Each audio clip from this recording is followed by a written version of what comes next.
Let's go into the NHL again, into our new segment of Time to Contend or Time to Pretend. Trending upwards or trending downwards, especially based on our picks from the beginning of the year. Penguins. It's November. They're fine.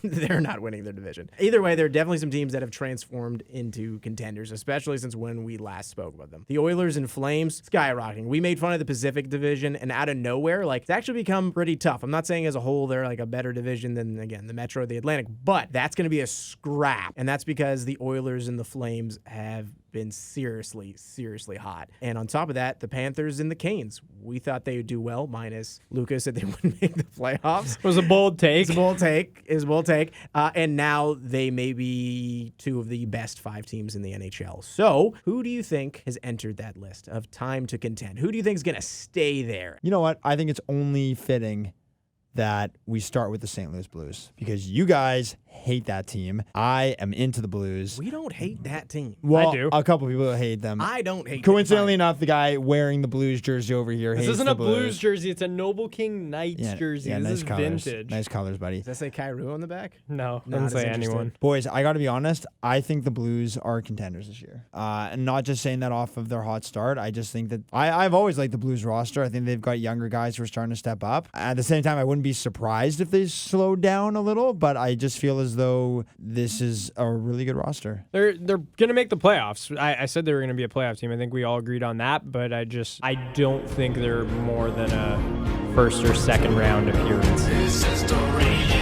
How about the Oilers, who we didn't really pay attention to during our preseason stuff? Not because we thought they were bad, by the way. I think it was more because we were picking division winners, and at the time, we all had Vegas there. They have clearly proven to have taken a step up, and their signings have worked. That Hyman signing looks fantastic on that top line. Do we think this is going to actually feed into the playoffs? Is this a team we could see, representing the West in the Stanley Cup final? Absolutely.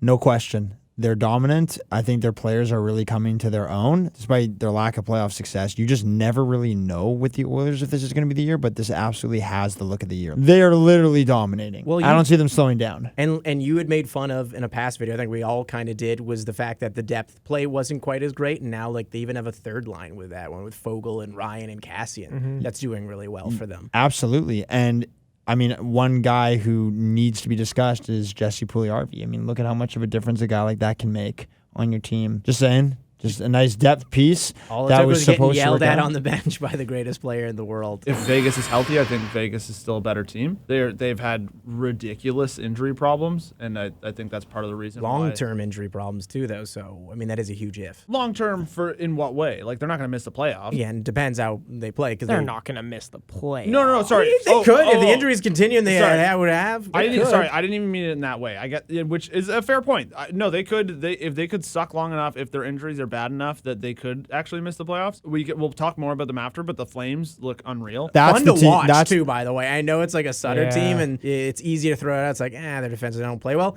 Not true. They're actually fun to watch this year. Johnny Gaudreau's looking unreal. Mangiapane, like that. 7 goals, Bro, baby. Absolute Elias Lindholm is their best player. He's unreal. And he was amazing last year. This guy's not talked about nearly enough. This is a guy who's just in his prime, and he's panning out into the player that the Hurricanes thought that they were going to get. He's leading the team in points. And Markstrom on top of all of that as well. They have one of the best goals in the league right now going Proving to be a really good signing. Yeah, you mentioned how fun they are. I think I saw a stat on Twitter, just their rush chances near the top of the league, if not top of the league. I'm sorry, I didn't want to distract too much from the Oilers because we should still talk about them quite a bit. The one thing, obviously their power play is just ridiculous. Oh, it's godly. It is godly. It's got to be near 50% right now in terms of the power plays that they're scoring on at this point. There should be a Red Zone app notification just for the Oilers power play.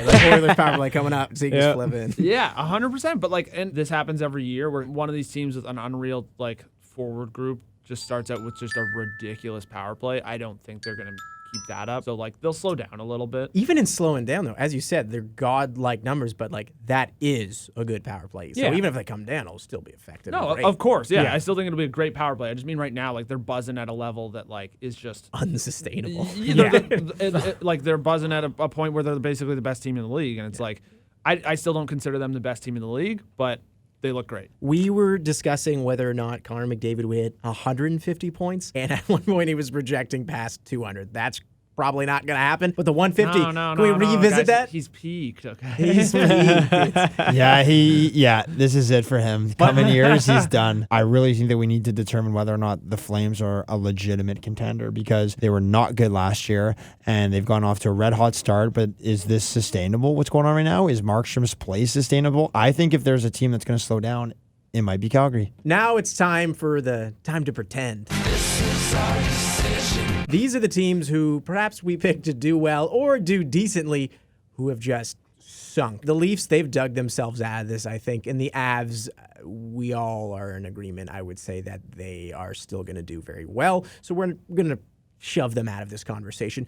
We're pointing at like the Hawks here who struggled to even get that first win of the season on top of everything else that's been calamitous about their year. And then the Habs, who, Jesse, you had said, maybe we aren't taking them seriously enough, and they're at the bottom of the Atlantic and doing absolutely terribly. Hey, I don't want to say I called that, but I called that. I didn't call that either, but... Aren't pretenders teams that are doing well right now that we don't think can sustain their success? I'm more saying it from the angle of, I guess, we had predicted them to do well, and now they're at the bottom. I think you're going to agree on the Habs, but the Hawks? When we first did our thing, and like I'll even give credit to Jesse because I actually don't think he was that different from us in how we were talking about the Hawks. He was just kind of like, they're probably not very good. Even though they have some exciting players, they're not that good. That organization is just in shambles right now, and everything about this season for them has been disastrous. Who's a team that is doing well that you think will turn into a pretender then, Jesse? And don't say the Sabres, because again, as a newly minted Sabres fan, the way they played against the Kings and lost in that third period, not pretty. The way they got rocked by San Jose, and honestly, they were outplayed in that game for the majority of it. Speak of the devil. Dahlin hasn't looked that great. He really has not. It's tough to look good on that team. No, but he gets walked. Slide to the right. On a lot more than I thought he would, and I get that that's not the biggest part of his game, but that's like your number one defenseman. Anyways, sorry, Sabres fans. I know you don't need another thing to be upset about, but I don't know. You're a Sabres fan now. Sorry. The San Jose Sharks. I think they're for sure going to slow down. James Reimer's been playing out of his mind. There's no way he sustains this. I just don't think that team is that good. I think there are better teams in the division. I think a team like Vegas is going to catch up. I think a team like Vancouver could very well catch up. And one thing I will say, and I've said this in the past, damn it, the Seattle Kraken are a joke. The way that Ron Francis, the way that Ron Francis approached the expansion draft is damn shameful.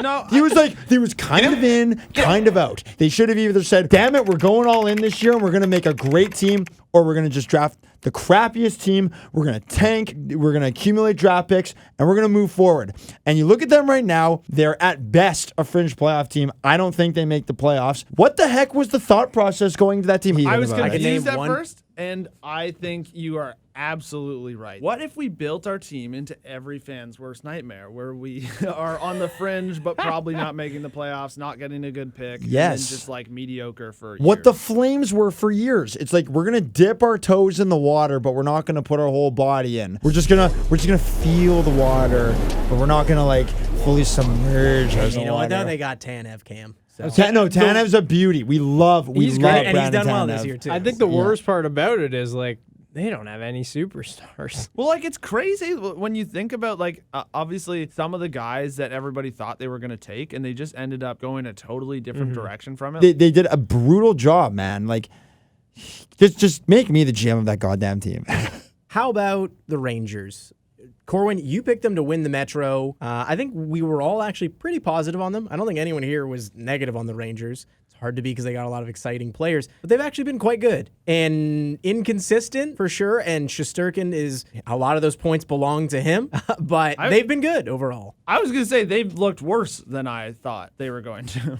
But are still in a good position. Yeah, they're in a good position right now, but honestly, they're not playing very well, which is concerning. And I think we were talking about can you get a step forward from Kako? Can you get a step forward from Lafreniere? And not happening. Not really. Not really so far. So I mean but Kreider, he was already good, but he stepped up. So yeah, he made a bit of a Adam difference. Fox looks amazing again. So, yeah. Did you guys see that interview with Adam Fox? What are the prevalent emotions you feel?